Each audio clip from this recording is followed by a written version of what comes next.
स्वदेशी उद्योग के लिए देश की आजादी के आंदोलन में जिन्होंने बहुत बड़ा योगदान दिया, ऐसे टाटा परिवार के श्रीमान रतन जी, मंत्रिपरिषद के मेरे साथी है रविकांत जी, टाटा ग्रुप के सभी महानुभाव, भाइयों और बहनों, ये समारोह गुजरात की धरती पर हो रहा है। अहमदाबाद के निकट एक छोटे से गांव साणंद के पास हो रहा है। इसका वेन्यू भले ही गुजरात की धरती हो, एक छोटा सा गांव हो, लेकिन इस अवसर को देश और दुनिया बड़े उमंग और उत्साह के साथ देख रही है।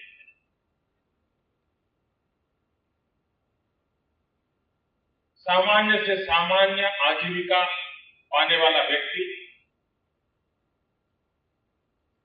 जब अपने जीवन में जो सपने देखता है तो उसमें एक छोटा सा सपना ये भी होता है कि काश मेरे घर में भी एक कार हो।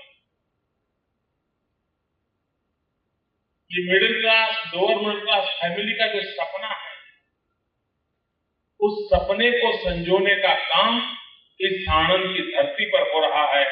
आज देश को हम अर्पित कर रहे हैं। मुझे याद है कि गत वर्ष हम हमारे ग्लोबल इन्वेस्टर समिट के लिए हमारे सरकार के कुछ प्रतिनिधि भिन्न भिन्न देशों में गए थे। तब इटली में एक राज परिवार की कन्या मिली थी हमारे डेलीगेट, और उसने कहा था, बहुत धनी है, दुनिया की हर प्रकार की गाड़ियां उसके घर में मौजूद है। उसने रिक्वेस्ट की थी, क्या पहली नैनो मुझे मिल सकती है? आप कल्पना कर सकते हैं कि नैनो के आने से पहले नैनो के प्रति एक कैसी उत्सुकता है। 20वीं शताब्दी के प्रारंभ में फोर्ड के द्वारा एक छोटी सी कार बाजार में आई और पूरे विश्व का ध्यान उस कार के प्रति गया था। और लोगों को लगता है कि भाई हाँ, हम भी राजा महाराजा और राजकर्ताओं के निकट हम भी कुछ रह सकते, वो माहौल बन गया है। मैं समझता हूं जो रिवॉल्यूशन फोर्ड के माध्यम से 20वीं शताब्दी के प्रारंभ में हुआ था, 21वीं शताब्दी का ये यश श्रीमान रतन टाटा जी को जा रहा है और उनके इस प्रयास को जा रहा है।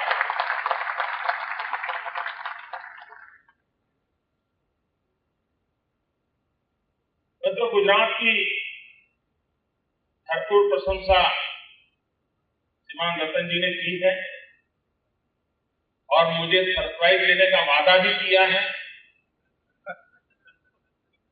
कि गुजरात में ऐसे अपने नए नए प्रोजेक्ट लेकर के आएंगे और गुजरात की विकास यात्रा के वो हिस्सेदार बनेंगे।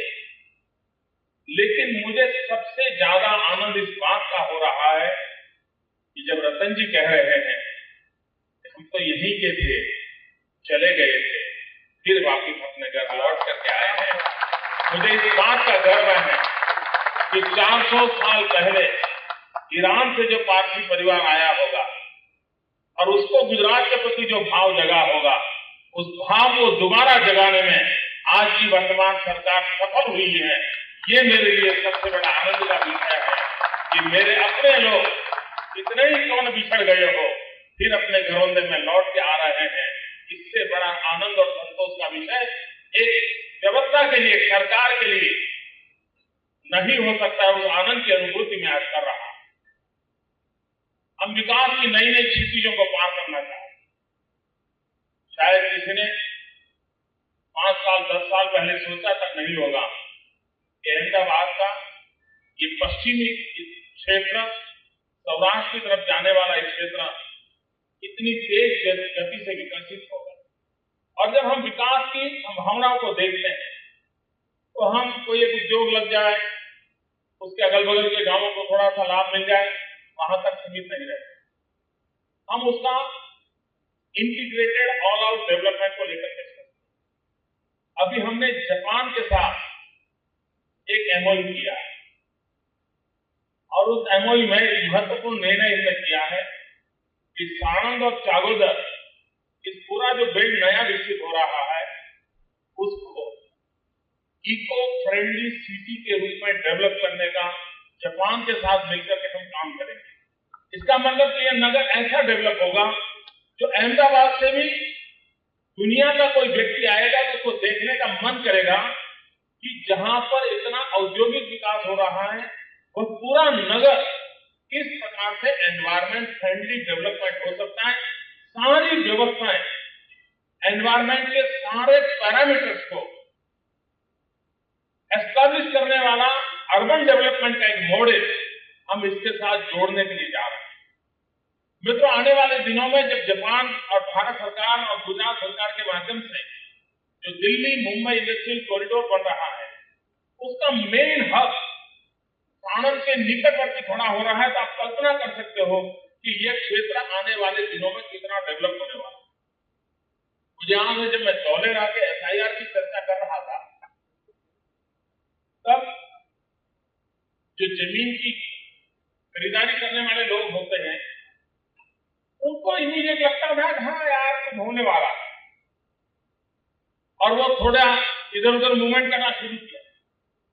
लेकिन बहुत कम लोगों को अंदाज था कि धौलेरा जहां कोई रोड बनाने के लिए तैयार हो, किसी सरकार को विचार नहीं आता था कि धौलेरा एक ऐसी जगह है जहां रास्ता भी बनाया जा सकता है, जहां रास्ते के लिए भी नहीं सोचा जा सकता था, उस जगह पे यह राज्य दुनिया का अव्वल नंबर का इंटरनेशनल एयरपोर्ट बना करके एक विकास की पूरी नई स्थिति को शुरू करने जा रहा है। और स्पेशल इन्वेस्टमेंट रीजन, तो एक जमाना था थोड़ा इंडस्ट्रियल एस्टेट बना दो तो लगता था विकास हो रहा है, फिर एक जमाना आया इंडस्ट्रियल पार्क बना दो तो लगता था विकास हो रहा है, फिर लगने लगा नहीं एसईजेड बना दो तो विकास के मॉडल बन रहा है।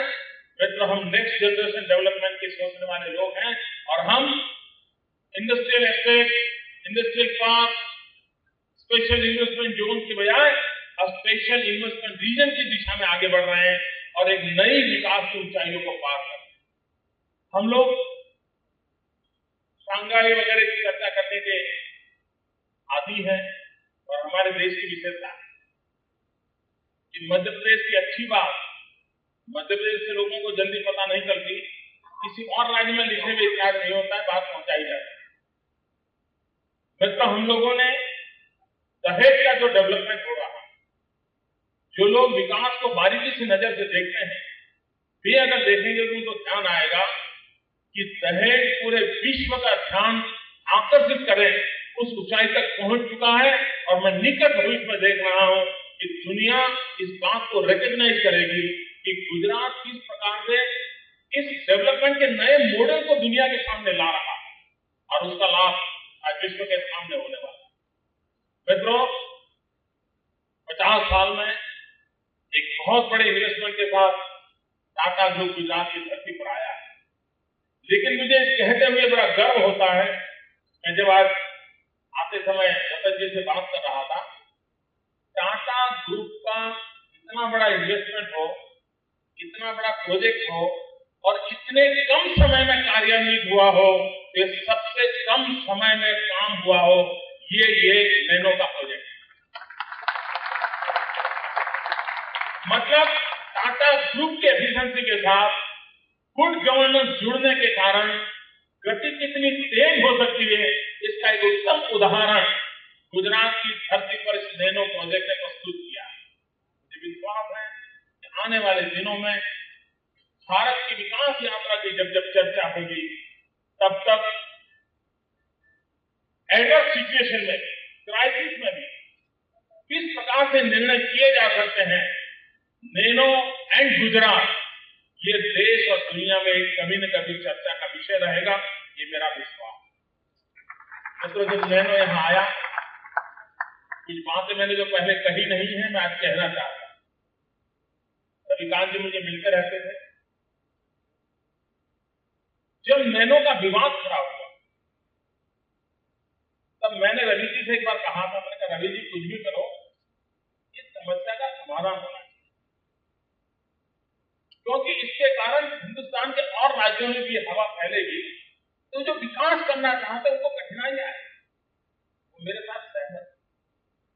मैंने कहा कुछ भी कॉम्प्रोमाइज करना पड़े, जो करना पड़े, लेकिन आप वहां एक बार इसको गाड़ी सिरे पर चढ़ा दीजिए, और वो कोशिश कर रहे हैं। कुछ दिनों के बाद मैंने सुना कि दुनिया के कई देशों ने टाटा को ऑफर किया है कि आप आइए, कोई रुपया नहीं लेंगे, आप अपना शुरू कीजिए। तो मैं चौंक गया और तब मैंने रवि जी से संपर्क किया। मैंने कहा भाई कुछ भी हो, लेकिन हिंदुस्तान के बाहर तो नहीं जाना चाहिए। ये देश की इज्जत का सवाल है और 21वीं सदी हिंदुस्तान की सदी बनाने की बात करते हैं। चाइना के साथ हम स्पर्धा में खड़े हैं और हमारे देश के व्यक्ति हैं इस प्रकार का काम न कर पाए। स्थिति एक देश के लिए अहित हो जाएगा। आप कुछ कीजिए। मेरी परेशानी को अनुभव कर रहे हैं।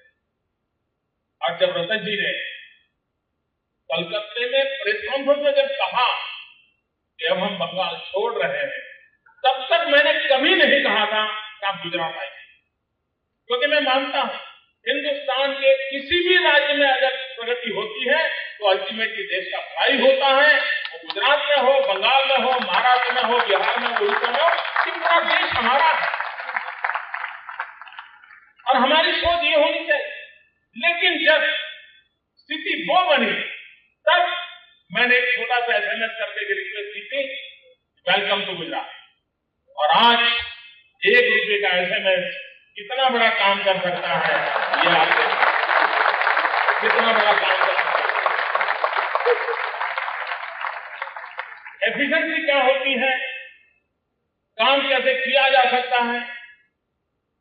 एक कॉर्पोरेट कल्चर के साथ गुजरात गवर्नमेंट मशीनरी भी मैच करके कैसे काम कर सकती है। कभी कभी इस प्रकार के प्रोजेक्ट से मेरी मशीनरी को भी, गवर्नमेंट इंस्टीट्यूशन को भी बहुत कुछ सीखने को मिलता है। जब हम इस प्रकार के कॉर्पोरेट वर्ल्ड के साथ कंधे से कंधा मिला करके काम करते हैं तो हमारा भी एफिशिएंसी लेवल बढ़ता है, हमारी डिसीजन मेकिंग प्रक्रिया बदलती है। मित्रों, आज गुजरात की जो विकास यात्रा है, उस विकास यात्रा में सबका योगदान, हर किसी का कंट्रीब्यूशन है और उसी ने इज्जत बनाई है। और इज्जत के भरोसे हम देश की भरपूर सेवा करना चाहते हैं। गुजरात की धरती पर हम वो गुण खिलाना चाहते हैं कि जिसकी महक पूरे हिंदुस्तान को मिले, पूरे हिंदुस्तान को प्रगति का एहसास गुजरात की धरती से मिले। उस दिशा में हम प्रयास कर रहे हैं।